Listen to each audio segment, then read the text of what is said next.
Good morning बच्चों। हम कल भी संधि से संबंधित जानकारी ले रहे थे। आज भी वापस संधि से संबंधित जानकारी दे रहा हूँ बेटा। मैंने अच् संधि के भेदों का वर्णन किया था, अच् संधि के भेदों को समझाया था कि कौन कौन से भेद हैं। अब सबसे पहला जो आपका भेद है अच् संधि का, उसे पढ़ते हैं हम यण संधि के रूप में। किसके रूप में पढ़ते हैं? यण संधि के रूप में। अच् संधि का फर्स्ट भाग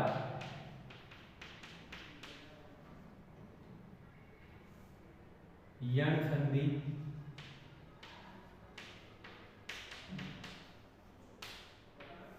अब यण संधि के अंतर्गत जो है बेटा, आपके इसका फॉर्मूला दिया हुआ है इको यण जी।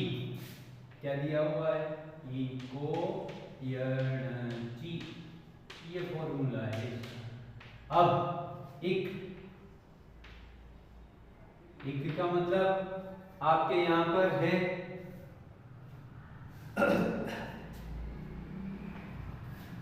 ई उ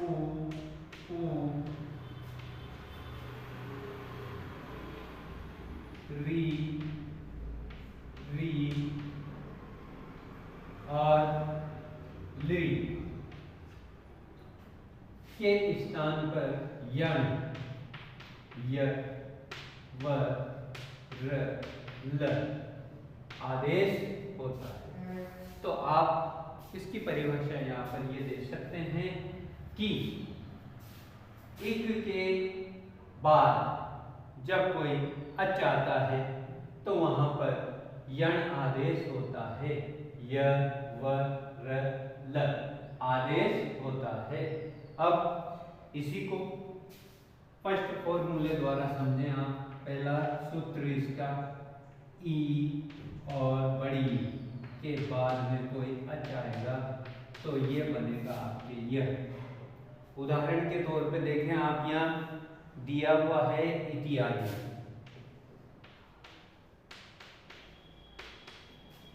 अब यहां देखिए आप, यण य व र ल, ये किसी भी मात्रा में आधे पूरे कैसे भी आ सकते हैं।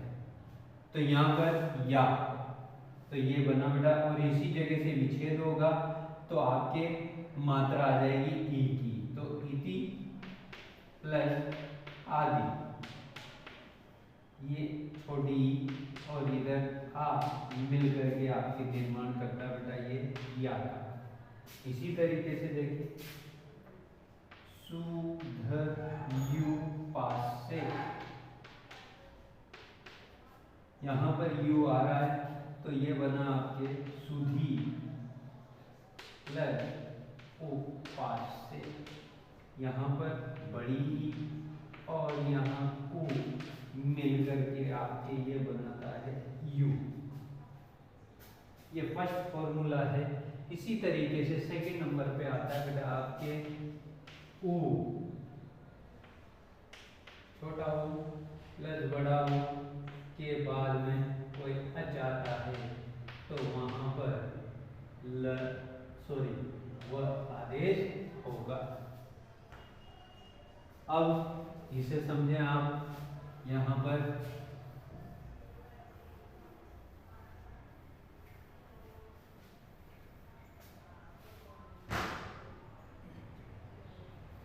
उदाहरण दिया हुआ है आपके स्वागतम।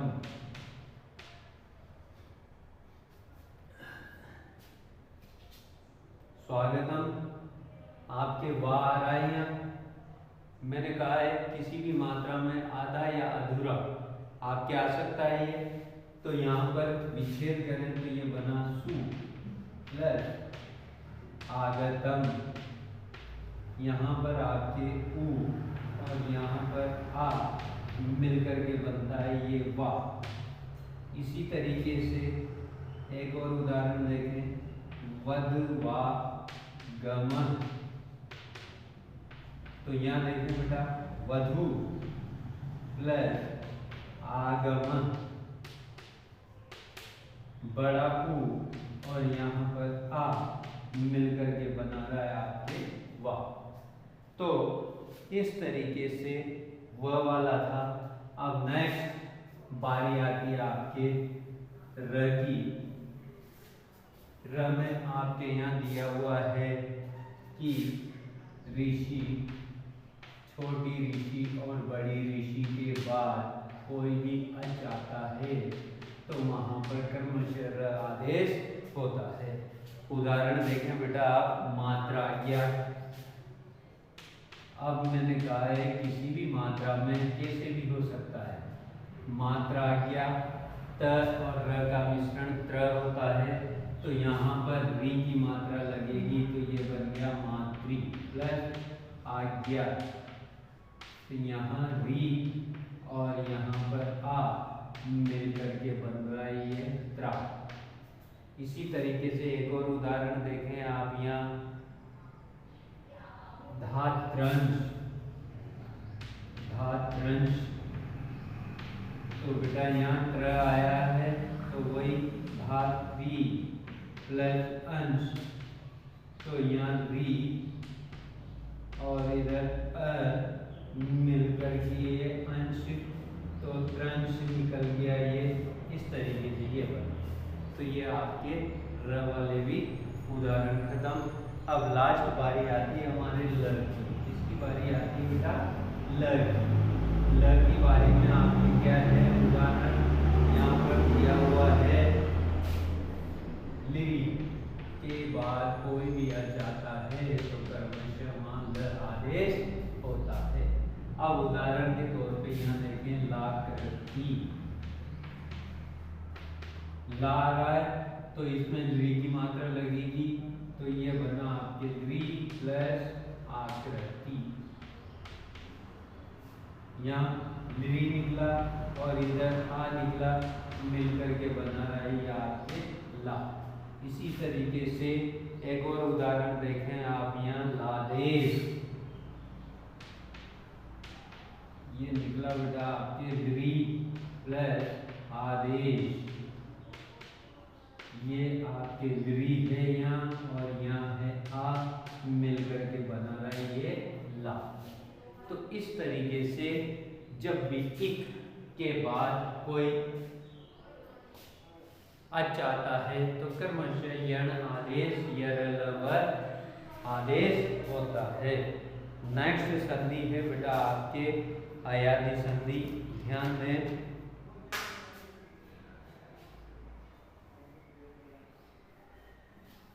सेकंड नंबर पे बारी आती है आपके अयादि संधि की। अय आदि जिसमें शामिल होते हैं वो आपकी अयादि संधि कहलाती है। सेकंड नंबर पे है अयादि संधि। नाम से ही पता है कि अय आदि हो जिसमें वहां पर आपके अयादि संधि होती है। इसका फॉर्मूला है अचो अय वायावत। सूत्र है अचो एचो या एचो अय वा या व एचो अय वायावत। अब ध्यान दें आप, यहाँ एच क्या आ रहा है, एच आ रहा है। एच का मतलब है आपके यहाँ ए, छोटा ए बड़ा ए। इसी तरीके से है आपके यहाँ पर ओ, औ के बाद क्रमशः कोई भी अच आता है तो वहां पर आपके अय, आय, अव, आव आदेश होता है। तो अयादि संधि में अय आदि से स्टार्टिंग होती है। आपके सूत्र लिखा हुआ है एचो अया वा, अया वा या वा। एच, एच से मतलब एडी वाला, एनक वाला, ओखली वाला, औरत वाला।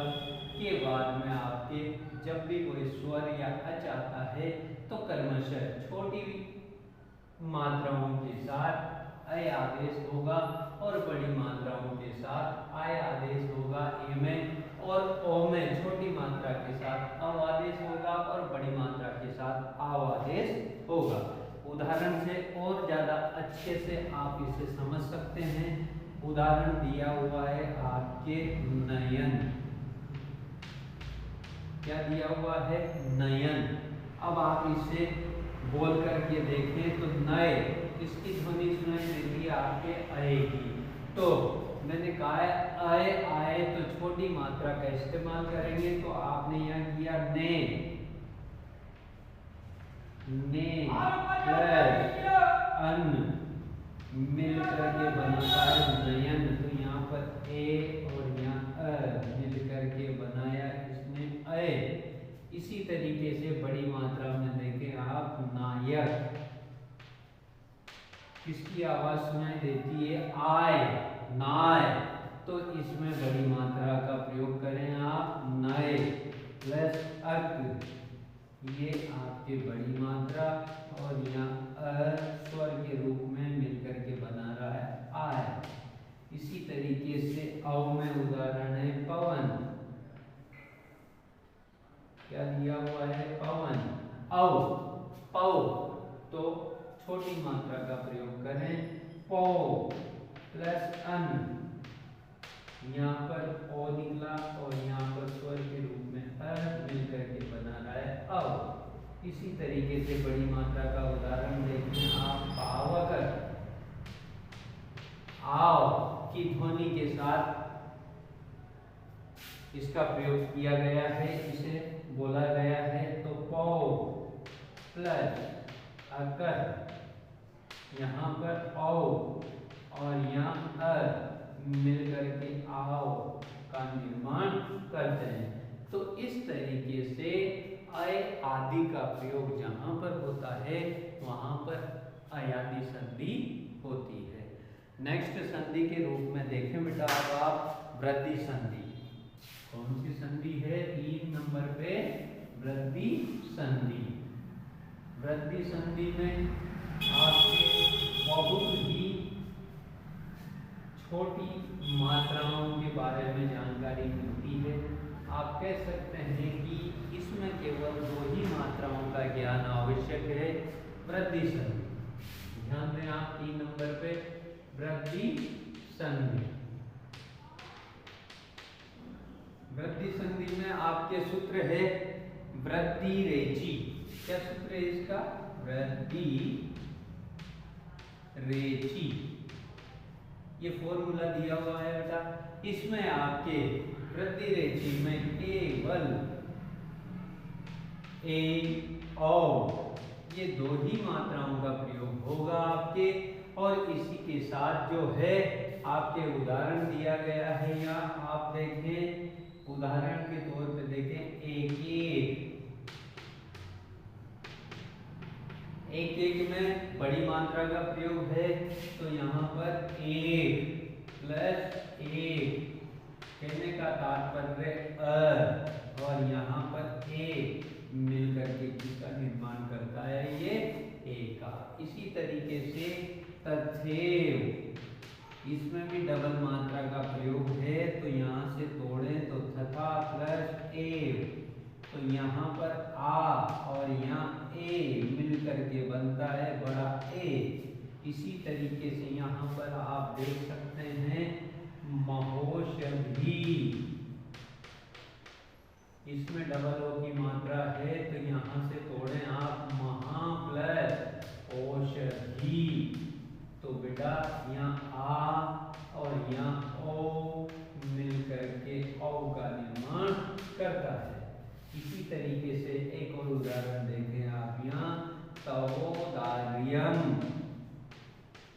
यहाँ पर औ की जगह तोड़े तो आप तव प्लस औदार्यम, यहाँ पर और यहाँ पर औ मिल करके आपके बना रहा है औ। तो इसी तरीके से आप ये ध्यान दें, वृद्धि संधि में वृद्धि रेची, इट मीन्स छोटा ओ बड़ा ए और बड़ा ओ दोनों क्रमशः वृद्धि संधि का निर्माण करते हैं। इसके उदाहरण आपके सामने दिए गए हैं। ठीक है बेटा, नेक्स्ट संधि के रूप में आप देखें आगे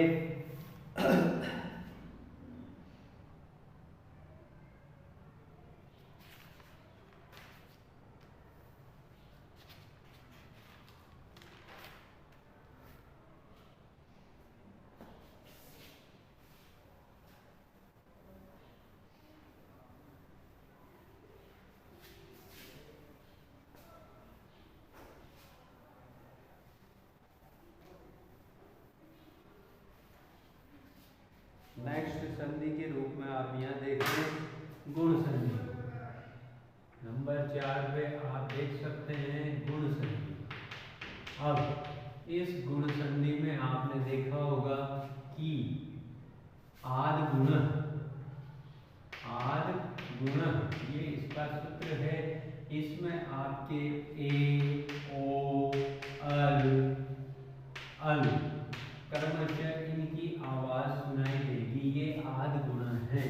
उदाहरण के तौर पे आप देखें यहाँ गणेश, एक ही मात्रा लगी हुई है इसमें, तो इससे आप क्या निकाल सकते हैं, ये देखें आप गण प्लस ईश, यहाँ पर अ और यहाँ पर ई मिलकर के निर्माण बन रहा है ये ए का। तो इससे आप फॉर्मूला बना सकते हैं कि अ आगे बाद ए आए तो अय आदेश होगा। इसी तरीके से एक और उदाहरण देखें रमेश, रमा प्लस ईश, तो यहाँ आ और यहाँ पर ई मिल करके निर्माण करते हैं ये ए का। इसी तरीके से आगे देखें आप परोपकार, ओ की मात्रा आ गई बेटा, तो इसमें आप फॉर्मूला ये बना सकते हैं कि अ और आगे बाद यदि ओ और औ आता है तो क्रमशः ओ आदेश होता है।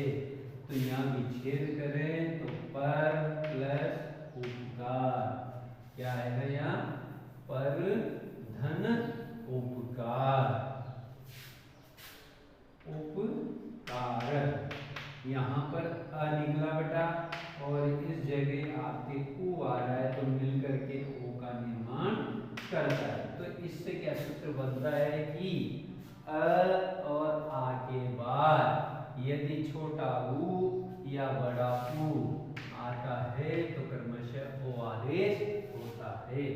इसी तरीके से नेक्स्ट एक और उदाहरण देखें आप, परोपकार हो गया आपके। इसी तरीके से नेक्स्ट एक और उदाहरण देखें आप यहाँ महोदय का। किसका उदाहरण देख सकते हैं बेटा, महोदय का उदाहरण आप ले सकते हैं। महोदय इसमें ओ आ रहा है तो क्या बना, महा धन उदय, यहाँ आ निकला और यहाँ उ निकला। इस तरीके से ये ओ का निर्माण करता है। नेक्स्ट आपके बारी आती है अर की। तो आपने देखा है यहाँ देवर्षि, इसका उच्चारण करें तो पता चलेगा देवर शी ऋषि, है ना। तो यहाँ से विच्छेद करें तो ये बन गया हमारे देव प्लस ऋषि, यहाँ पर अ और यहाँ री मिलकर के बनता है ये अर। इसी तरीके से महर्षि है, महर्षि में भी यही होगा, महा धन ऋषि, आ और री मिल करके बनता है ये अर। तो नेक्स्ट जो फॉर्मूला है आपके अ और आ के बाद छोटी री या बड़ी री आती है तो क्रमशः वहां पर अर आदेश होता है।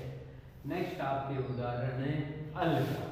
अल का उदाहरण जो है आपके गिने चुने पदों में होता है, तवल, कार, तवलकार। तो इसी जगह से हम बोल सकते हैं तवल, अल की आवाज आ रही है, तव धन लृकार। तो अ के बाद यदि ली आता है तो क्रमशः वहां अल आदेश होता है। तो हम फॉर्मूले के रूप में यहाँ पर डिनोट कर सकते हैं कि अ और आ के बाद लृ, छोटी लृ और बड़ी लृ आती है तो क्रमशः अल आदेश होता है। कहने का मतलब यह है कि गुण संधि में ए, ओ, अल की ध्वनि जिस वर्ण पर सुनाई दे वहां पर हमारे गुण संधि आदेश होती है। नेक्स्ट संधि आप देखें यहाँ वृद्धि संधि आप पढ़ चुके हैं। अब नेक्स्ट जो है आप अगली संधि के रूप में यहाँ पर पढ़ेंगे बेटा, वो है आपके दीर्घ संधि।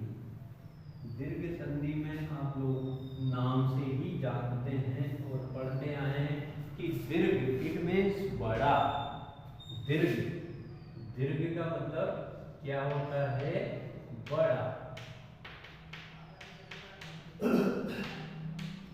दीर्घ का मतलब होता है बड़ा। बड़ी मात्राएं जहां पर आए वहां पर आपकी दीर्घ संधि होती है। उदाहरण के तौर पे आप यहाँ सबसे पहले तो उदाहरण बताऊंगा मैं, इसी क्रम में फिर आगे उदाहरणों के द्वारा आपके सूत्र और इसकी परिभाषा आप कैसे बना सकते हैं ये देखें। आप सबसे पहले तो यहाँ पर दिया हुआ है सभाध्यक्ष।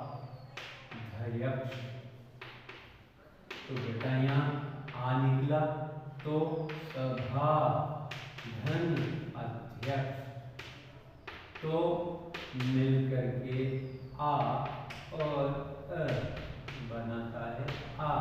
तो इसी तरीके से दीर्घ संधि में हम कह सकते हैं कि अ और आ के बाद समान स्वर की आवृत्ति होने पर दीर्घ, वो स्वर दीर्घ हो जाता है। इसी तरीके से एक और उदाहरण देखें आप, गिरीश, गिरी धन ई, यहाँ पर छोटी ई और इधर बड़ी ई मिलकर के आपके निर्माण करती है बड़ी ई का। तो यहाँ पर ई और ई के बाद छोटी ई और बड़ी ई आए तो वहां क्रमशः बड़ी ई आदेश होता है।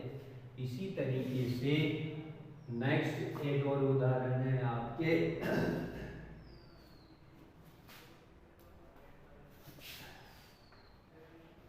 भानुष्मान, भानु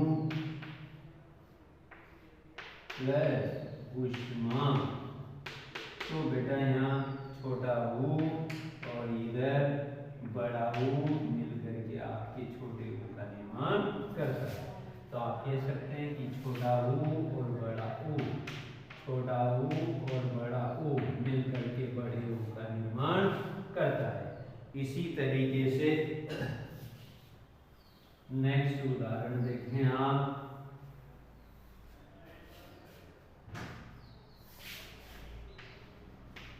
पितृणम। तो यहाँ पर पितृ प्लस ऋणम।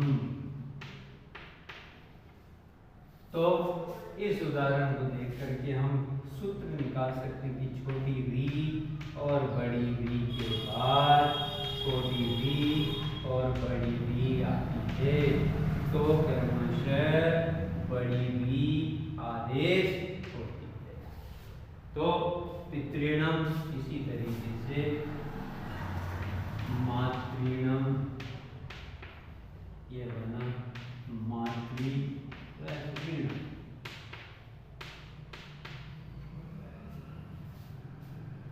तो इस तरीके से हम दीर्घ संधि को पढ़ सकते हैं कि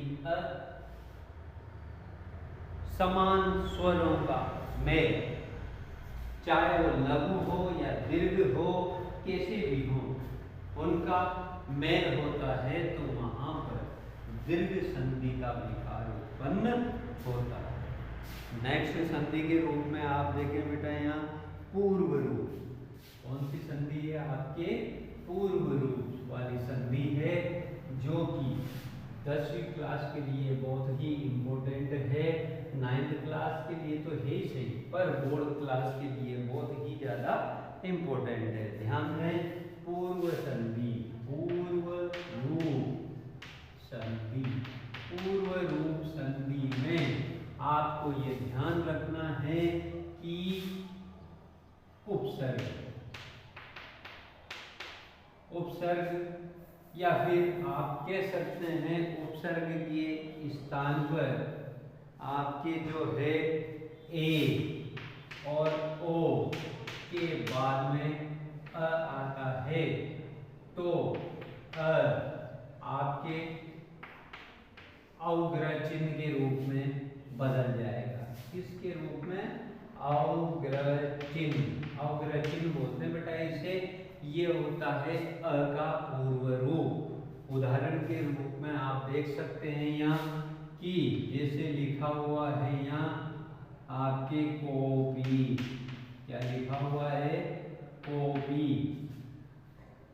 तो मात्राओं के साथ बिना छेड़छाड़ किए हुए आपके जो अवग्रह चिन्ह दिया हुआ है वो अपने वास्तविक रूप को धारण कर लेगा और वापस ऐसे के ऐसे विच्छेद करके हम लिख सकते हैं। तो ये बना आपके ओ प्लस अपि।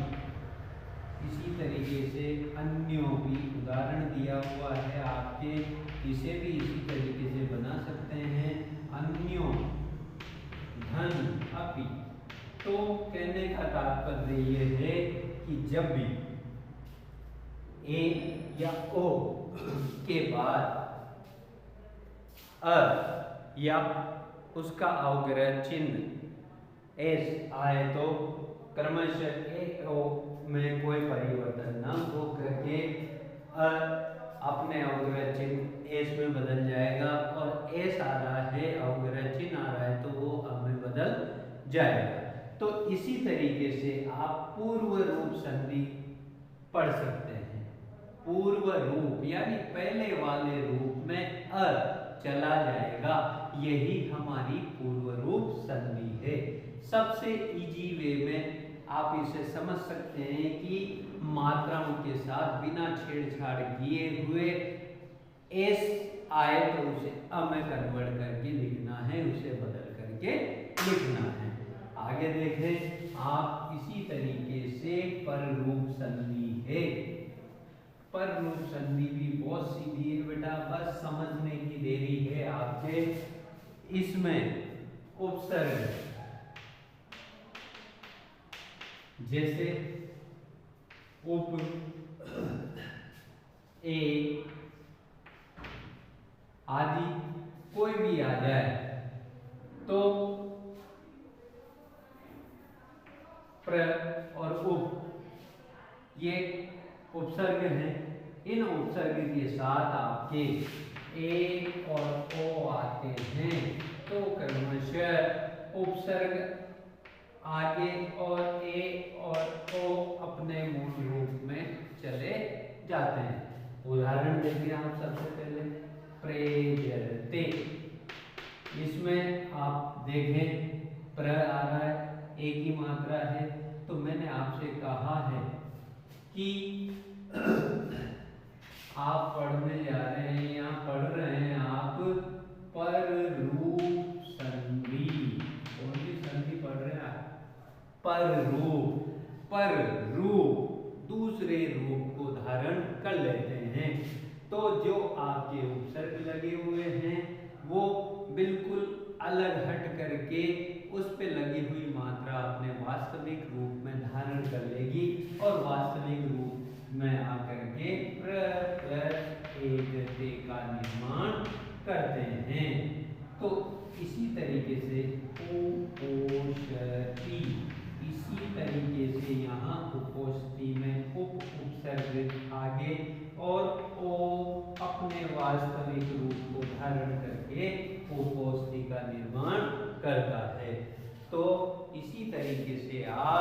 इन दोनों उपसर्गों से बनी हुई संधि को पररूप संधि में लिख सकते हैं।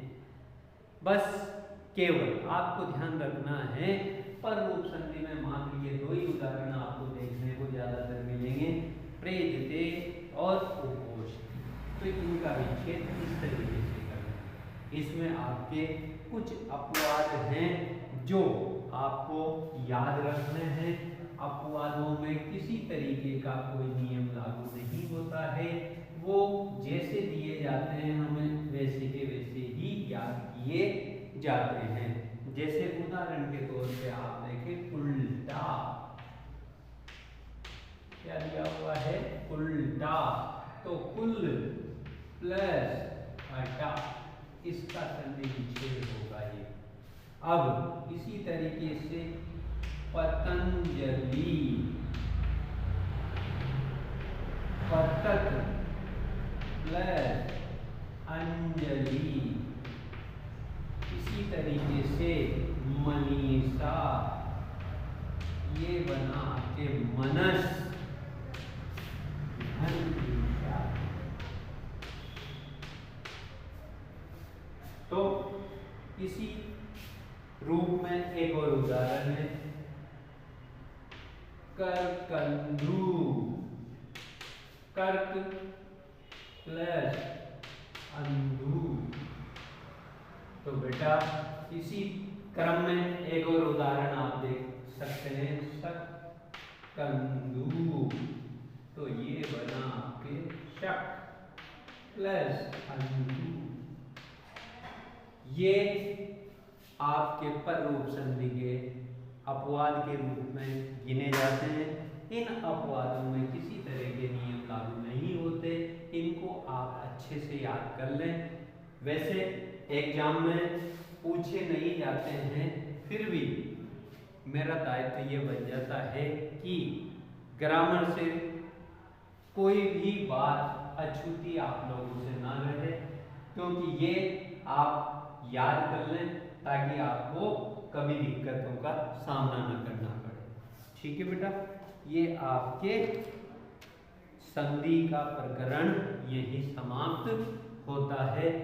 इन संधि को जो आपने अच संधि के अंतर्गत पढ़ा है, फर्स्ट नंबर पे आपने यण संधि को पढ़ा है, सेकंड नंबर पे आपने अयादी संधि को पढ़ा है, फिर वृद्धि संधि को पढ़ा है, फिर आपने दीर्घ संधि को, फिर गुण संधि को पढ़ा है, फिर पररूप, पूर्वरूप आदि संधि को आप लोगों ने पढ़ा है।